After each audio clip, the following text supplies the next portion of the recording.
They are literally attempting to wipe out the Christian population of an entire country. Where are the kids protesting this? God forbid if something happens to, Muslim or a different denomination or Jews, everybody wants to talk about it.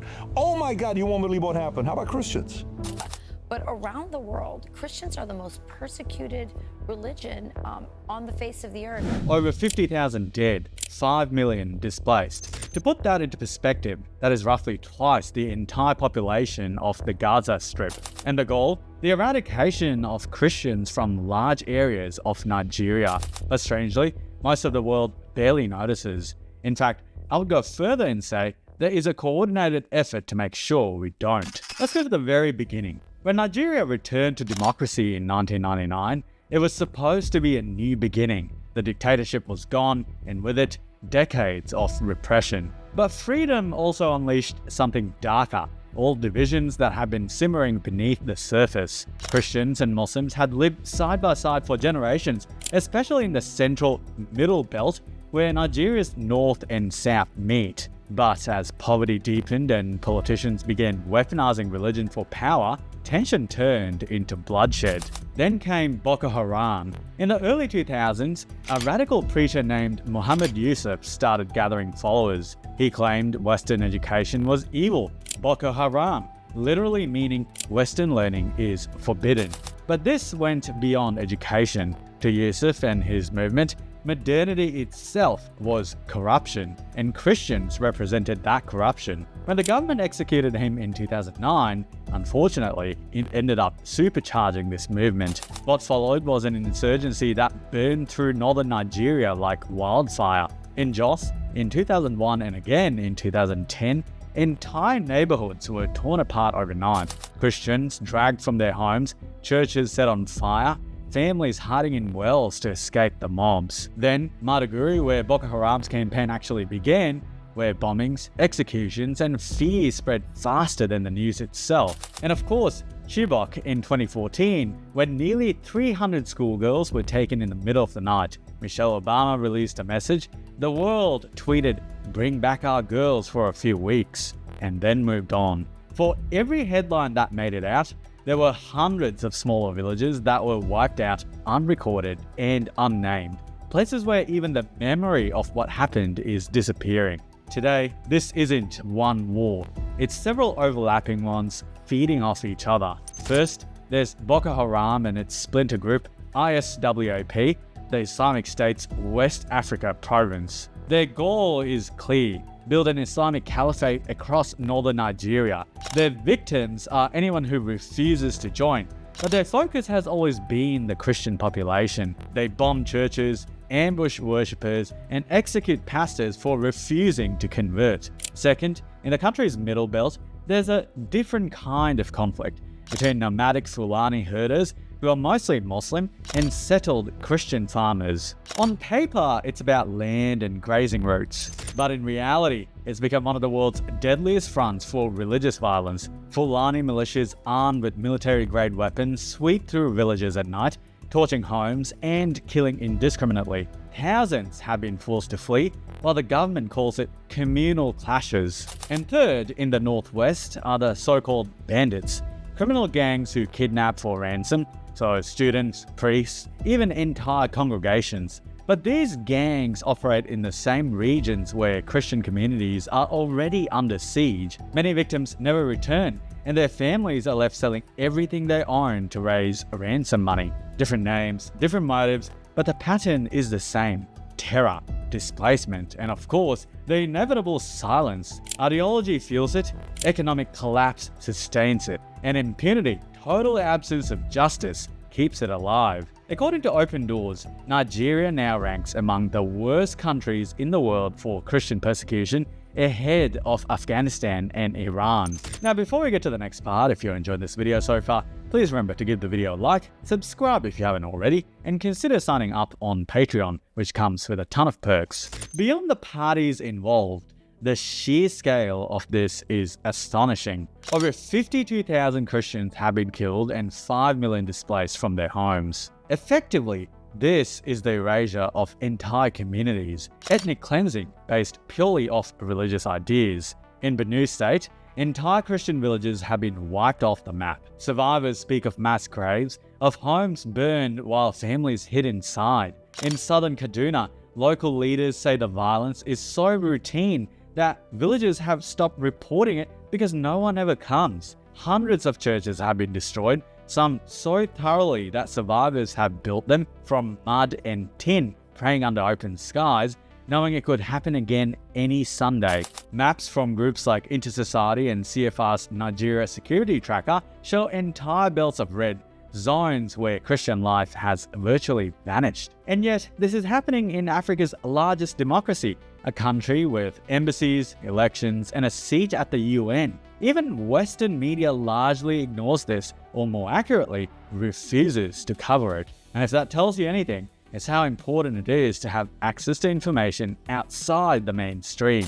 That's exactly why I use Proton VPN and why I think you should too. They're based in Switzerland, outside the reach of US, EU, UK, and Australian law. They don't keep logs and are built by the same team behind Proton Mail. When the UK passed its surveillance laws, Proton VPN became the #1 app on the App Store.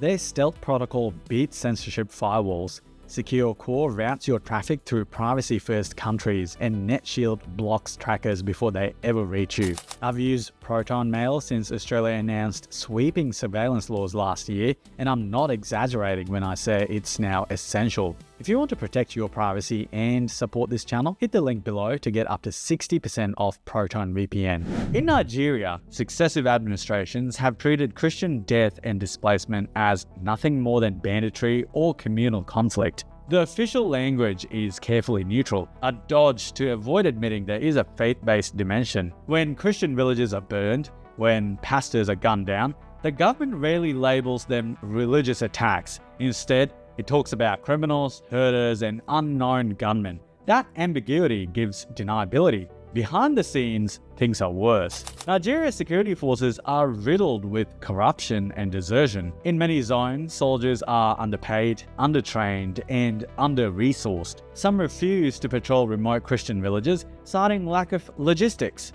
Others allegedly accept bribes or collude with local militias. Arrests happen, but rarely result in prosecutions. Courts are slow or complicit. A Human Rights Watch report lambasted Nigeria's justice gap, pointing out that many massacres are never properly investigated, let alone tried. In some tragic reversals, communities trying to defend themselves are disarmed by the state. Christian self-defense militias that form in remote villages are labeled vigilantes and dismantled. Meanwhile, Fulani militias often operate freely, even when their identities are known. This asymmetry reinforces the perception that the state is either unwilling or unable to protect Christian citizens. Under President Muhammadu Buhari, criticism mounted over perceived bias. Critics said his administration tolerated Fulani militia violence, especially in the Middle Belt, where most of the victims are Christian farmers. Even media and church leaders accused security forces of arresting Christian youth in attacked villages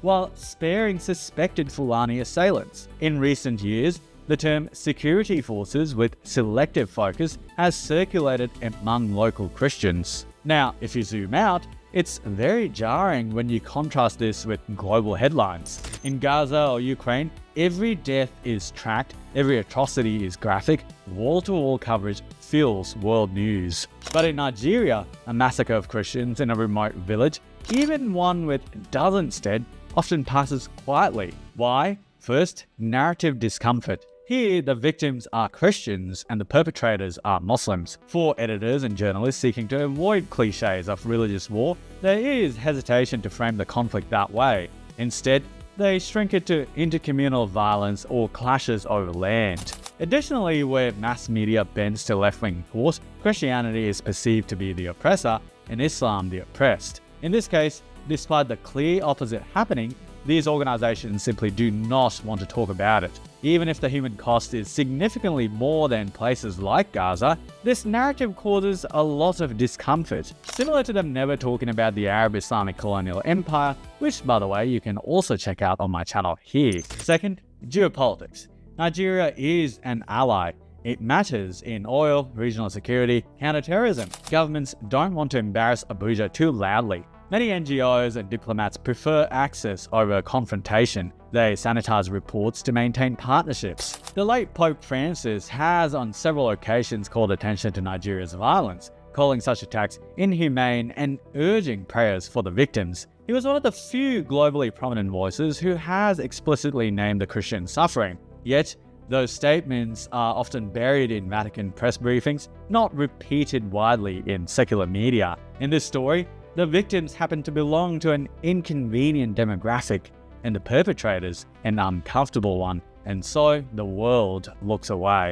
2,000 years ago, St. Peter was crucified upside down for refusing to stop speaking. The empire wanted silence, and yet he chose truth instead. Today, the people being punished for their faith don't wear robes or halos. They're Christians in northern Nigeria, or villagers in Syria, or girls in Iraq whose only crime was being born Yazidi. And still the world barely reacts. Admitting this kind of persecution breaks the modern narrative, the one where Christianity is always the oppressor and the white man's religion, and Islam the oppressed and the brown person's religion. Of course, history shows us that this wasn't the case, but it's uncomfortable, so it's ignored. I understand their silence quite well.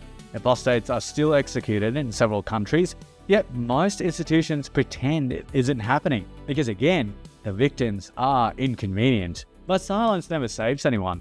So speak, share, refuse to look away, because truth, however uncomfortable, is still worth defending. When we stop talking about it, the victims don't just die once, they die every time we choose to stay silent. In the neon haze of a broken dawn, steel towers hum, but the wild runs on.